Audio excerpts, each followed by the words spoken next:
All right, welcome guys. Today we have our fully painted Werk Panther, as you can see in front of you. What we're going to do in today's video is pretty much a step-by-step process on how we got there, how we achieved these results, which I'm pretty happy with. It looks nothing like anything else that I have. It's very unique. I thought it was a little bit more challenging than just maybe like a freehand camo. So I'll take you guys through the steps that we did to get there, and kind of the order of how we painted, because there's different colored road wheels, and because of the tracks being fixed and everything, there was an order I decided was best to do it in. So first we are going to prime the entire model in a NATO black, from Tamiya, whatever. Fun fact: I actually looked up how to pronounce Tamiya and Tamiya or Tamiya, and we're all saying it wrong. So look it up yourself. Make your own judgment. I won't attempt to pronounce the Japanese pronunciation of it, but I always say Tamiya, and I feel like I'm the only one that says it. So I spray with a pretty high pressure here. My compressor goes up to about like 30 psi. I don't think it's maybe quite at 30, but probably at like 28, somewhere close to the top there. But just trying to get this NATO black and all the cracks, crevices, areas that, you know, if we miss the base coat, it'll just end up looking shadowed, anything like that. I'm not going to bother with any pre-shading on this model because of the amount of paint and layers of paint that we're going to put on. It's not going to show through, especially with the red and the green. Next up, I have painted the entire body in Tamiya's dark yellow, XF60, as you can see here. Yeah, I missed some spots over the wheels and things like that. That's fine. We're not going to see those anyways because we're going to put these side skirts on. And, the tracks and the road wheels and everything's going to block that anyways. Next up, I have painted the tracks, which I have each set of tracks I assembled in two pieces. If you watch the build video, I have those painted in dark iron from Tamiya. So these are the two paint jobs. I think I'm only going to show one right here, but that's like what I'm going for. So the one to the right in the instructions I'll show in a little bit. It's very, very similar. It's really just the decals that are different, but I was trying to think of the best way to do it. And so what I came up with was the wheels and the tracks have to be completed first, right? We have to get that out of the way, just because with all the masking and different things we're going to do, we want to tackle this part first. So this does take a little bit of, we masked off the top. I don't care if I get anything, over the wheels, like in that lower hull section, because we're not going to see that anyways. So we don't have to be too careful, but we want to make sure that obviously we leave the yellow wheels yellow, and that we don't get too much overspray here. But again, once we get some weathering and stuff, if there is any overspray, not going to worry too much about it. The other nice thing is that if you don't spray an area, because there are a couple areas that maybe I could have sprayed a little bit heavier and there's a tiny bit of yellow showing here and there, that's okay, right? This tank would have lost its paint. We're going to chip it anyways and do things like that. So yellow was the color underneath of the red and the green. So don't worry. It doesn't have to be absolutely perfect. Plus, I think I'll be hard pressed to see any of those kind of spots once we're done with everything. Next up, just have this is now NATO black, again, that I've mixed with Tamiya's paint retarder. So get it to be pretty thin, not very, very thin, but thin enough where it's going to flow a little bit up against the ridges on the wheel well there, or on the wheels themselves, and just hand brushing them. I know it is possible to airbrush them. My airbrush isn't that precise, and I only have one. I don't yet have a fleet of airbrushes like I would love to, but This is just my little cheap Tamiya brush. It was, I think, $2 that I have probably painted 1,000 road wheels with, and I have yet to find anything that works better. Obviously, a steady hand plays a good part, and my hand is not very steady. So occasionally there's some overpainting and things, but it's really about getting the paint to the right thinness, the right consistency that it's going to flow and be easier to paint. If you don't thin your paint, or you haven't, the first time you do end up thinning it, you're going to be like, oh, that's how people paint, right? It just makes the whole process easier. Once we had that done and those were dry, I went ahead and I assembled the tracks, glued them together. I had to use super glue because they just didn't go together all that well. And then I put the side skirts on. Uh, the tracks actually are not connected on the top. They slotted in there, and I don't know. I wasn't gonna press them down to get them to fit. It didn't matter. They're not gonna come off. They're not gonna fall off or anything like that. So that was how I did that. Uh, I just used Tamiya extra thin to get those side skirts on, and now we are going to do some masking to get that 3-tone camo. So this is like the 6mm Tamiya masking tape, which this is definitely thicker than the design, the scheme that is shown in the DOS work instructions. But I thought, hey, let's give it a shot rather than cutting my own. Or I don't like the camouflage masking putty. I really don't, because it kind of melts. Um, and I don't know, if you leave it on too long, I haven't really had great experiences with it. So I went this route, and I'm very happy with the finished product. There were some spots where, maybe I could have touched it up or done a little bit better of a job. I don't know, but I don't think we'll end up seeing too much of the kind of blemishes or anything once it's weathered and the whole thing's together.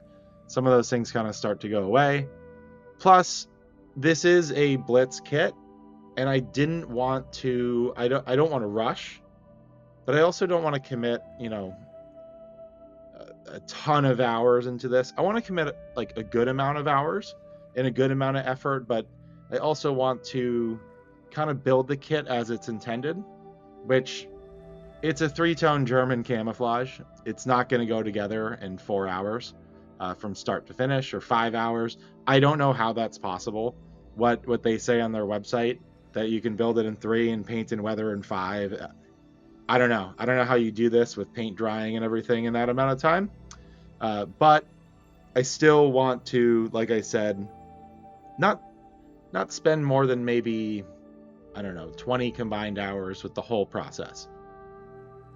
Try to keep it a little bit lighter for what is a really big subject. It's a large Panther tank, and it has a lot of different components and things. So try to just build it, like I said, as it's intended. So we remove all that masking tape, which felt even better than it looked. And we have mostly very clean lines here, which is really, really exciting. And I just freehand masked the turret, and I think it turned out perfect, which I was very surprised about.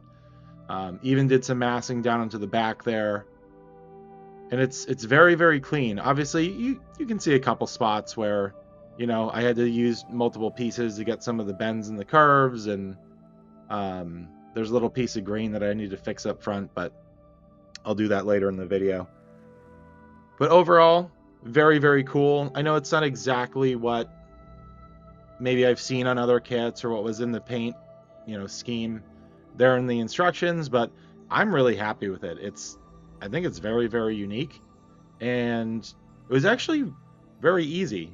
Time consuming a little bit, but pretty easy. Then we went ahead, I painted all the tools separately. Some of the tools I did glue on there, but then did the tow cables. There's a small one and the 2 larger ones. And I secured everything with Ammo by Migs Ultra Glue because it dries clear. It's basically just like a modeling Elmer's glue is how I think about it.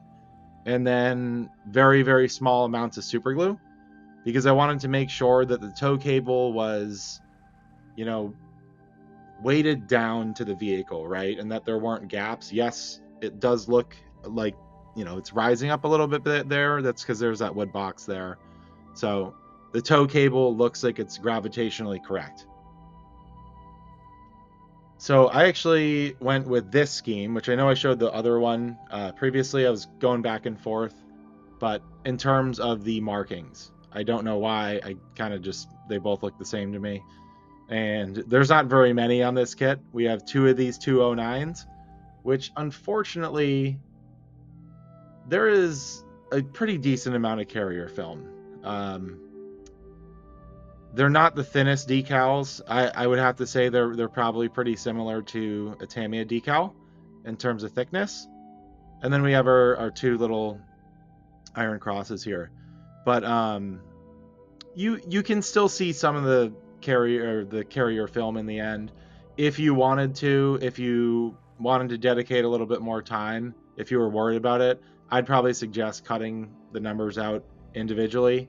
I think it would probably end up with a better result, although you can look again at the end and kind of make your own judgment on that. Next up, we ended up doing, I think, like 4 layers of mark fit on these. They're not going, I don't know why. They're not going over any sort of texture or panel lines or anything. My hopes was just that it would get them, you know, it does help them blend into the paint a little bit, the mark fit, but I was hoping that maybe it would, I don't know, hopefully melt some of that carrier film, something like that, which it might have a little bit, but again, you can make that judgment in a second here when we show the finished product. I would always suggest letting your mark fit dry completely in between stages. If you come back even an hour later and there's a tiny, tiny droplet on it, I wouldn't yet put another layer on it. I like to do this over the course of the day. I just feel like it has a much better result. All of a sudden, if you come back an hour later, it doesn't look like anything changed in the decal. Come back another hour later, and all of a sudden the decal, it just looks correct. So next up, we have clear coated it in our TS80. I forgot to mention we did clear coat it in a gloss coat, the TS13, before we did the decals, and then we did the TS80 after. So you can see there's some carrier film. We'll see how noticeable it is after weathering and stuff, but again, I was trying to, you know, do the blitz kit, right? I'm not trying to spend a ton of time here, trying to kind of take it for what it is, but really, really happy with how it turned out. Even my wife said it was cool, which should, you know, they're model tanks to her. So I'll take that as a compliment. 1 or 2 spots like on the front of the turret there that we'll have to try to maybe hide some of that with weathering, but I couldn't really go back and fix too much. I did fix a little bit with a brush, but if you've made it this far and you haven't already, as always, I would please ask you to like and subscribe. The next video we will do on this tank will be the weathering, which again, we'll try to keep it somewhat simple. It is a Panther and there's a million things I want to do to it weathering wise, but it's a blitz kit, right? So we'll try to keep it within those parameters. And we'll be doing many, many more videos of model builds, painting videos, weathering videos, and then some, I have a figure diorama, mini diorama, vignette, whatever you want to call it, that I just finished up as well. That will be coming out after this, I think on Friday. So stay tuned for that. And I will just say, very, very fun. It was a fun build. If you watch that video, this was a very fun paint job. Usually, I was dreading it a little bit going into it, like, oh man, am I picking out something that's going to be tough? No, I think it was actually easier than freehand. So definitely, if you haven't done something like this before, you do need an airbrush to do this, at least the way I did. You could do a little extra masking and do some spray paint, but pretty easy. And I don't have a super fine airbrush, anything like that. This is just plain old masking tape and you know, pray for the best. But I'll leave you with the model here for a couple extra seconds. And I appreciate you guys watching, and we'll see you in the next video.